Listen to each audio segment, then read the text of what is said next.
Pernikahan Lutfia dan Effendi hancur setelah Effendi menikah lagi dengan Bariyah secara diam-diam. Bariyah ternyata mengalami KDRT. Mereka bertemu di forum advokasi perempuan dan bersama memperjuangkan hak mereka. Film ini membongkar bahwa iddah bukan sekedar waktu tunggu bagi perempuan, tapi tanggung jawab moral yang harus ditanggung laki-laki.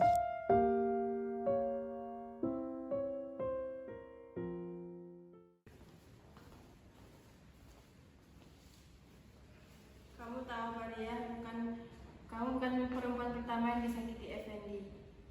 Aku bodoh. Aku tahu dia tinggal tempat tanpa bicara, tapi aku pikir aku bisa mengubahnya lebih baik lagi. Masalahnya bukan di kamu, tapi pada laki-laki yang tak pernah puas dan tak pernah jujur. Dia bilang aku istri sah, tapi setelah itu dia jadi orang asing. Kadang kasar, teriak, dan juga kadang dia habis minggu. Kau tahu dia menceraikan aku di WhatsApp dan dia mengatakan, maaf aku gak bisa lagi melanjutkan ini. Maaf mbak. Bukan kamu yang harus minta maaf, tapi dia. Kau tahu, menurut pasal 4 UU Perkawinan, seseorang suami wajib meminta izin istri pertama jika ia ingin poligami. Dan menurut pasal 116 KHI, KDRT itu syarat sah cerai. Jadi aku bisa gugat. Dan kamu bisa melakukan ini bukan untuk dirimu, tapi untuk semua perempuan.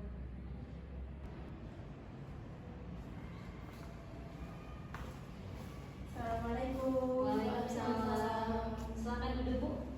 Misi. Baik, boleh ceritakan semua permasalahan ibu? Saya istri pertama. Kami sudah menikah 6 tahun. Lalu dia menikah lagi diam-diam dan menceraikan saya di via WhatsApp. Melalui pesan. Iya, padahal pasal 115 KHI menyebutkan bahwa talak itu diucapkan di sidang pengadilan. Dan saya istri kedua. Tapi saya disiksa secara batin dan fisik. Tapi sekarang saya takut, tapi muak. Kamu tahu Bariyah, kamu bisa menuntut hakmu. Cerai itu bukan aib, bertahan dalam duka itulah yang menyakitkan. Jika masalah ini terus berlarut-larut dan merugikan salah satu pihak, maka alternatif yang bisa dilakukan ia berpisah. Iya, betul kata Faza. Kalian berdua itu punya hak untuk mendapatkan nafkah selama masa iddah, mendapatkan mut'ah sebagai bentuk penghargaan pas cerai, dan juga mendapatkan hak-hak setelah cerai.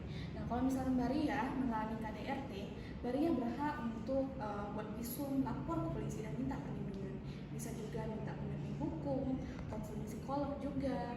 Nah, dan bahkan kalian berdua juga bisa minta tempat tinggal sementara kalau misalnya kalian emang butuh gitu.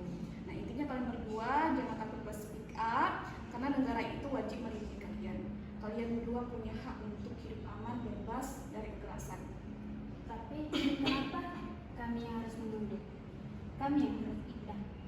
Kalian bertanya kenapa wanita yang harus menunggu atau iddah padahal kalian tersakiti sementara laki bebas kemana saja.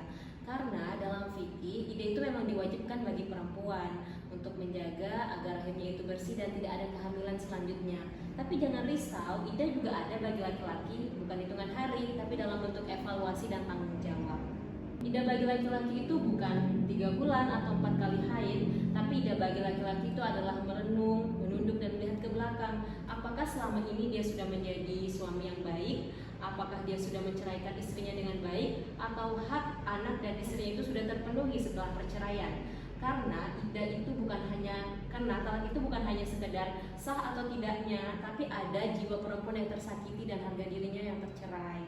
Jadi tidak ada dalil yang mengatakan bahwa laki itu boleh menyakiti laki-laki perempuan atau bahkan ia mentalak istrinya tanpa berpikir dahulu, sebagaimana dalam Quran surah At-Talaq ayat 2-3 mengatakan bahwa apabila talak itu sudah mendekati masa akhir, maka mereka boleh menikah dengan baik-baik atau berpisah dengan baik-baik. Sesungguhnya Allah itu memberi petunjuk dan rezeki yang tidak disangka-sangka bagi orang-orang yang bertakwa. Jadi kalian berdua itu tidak perlu risau. Perempuan itu memang menunggu selama masa iddah, namun laki-laki ditunggu pertanggungjawabnya oleh Allah. Jadi kalian itu jangan risau. Ya Allah, berikanlah hamba petunjuk jalan yang hamba akan tempuh.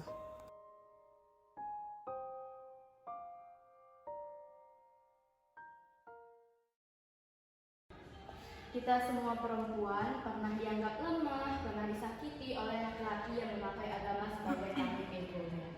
Iya, hukum bisa adil kalau kita paham dan kita bicara, karena perempuan itu bukan sekedar objek saja dalam rumah tangga. Hari ini aku ingin bicara. Aku tak malu, aku pernah cinta, tapi aku lebih mencintai diriku dari sendiri. Aku melakukan iddah bukan karena terikat, tapi untuk menyembuhkan luka dan dia harus bertanggung jawab. Nah, itulah ida bagi laki-laki, yaitu muhasabah. Karena talak itu bukan hanya tentang hukum, tapi juga tentang akhlak. Kami menunggu dalam sunyi, bukan karena terikat, tapi karena kami tahu luka perlu waktu. Dan kamu, laki-laki, kamu tak punya rahim, tapi kamu punya hati. Sayangnya tak kamu pakai saat memutuskan cinta. We'll wave, not cry, and reach for the sky. The love we shared will never fade. Through every memory, we've got it made. No matter where life takes us next, we'll carry love that we've always kept. So here's my hug, it's not the end, just until we meet.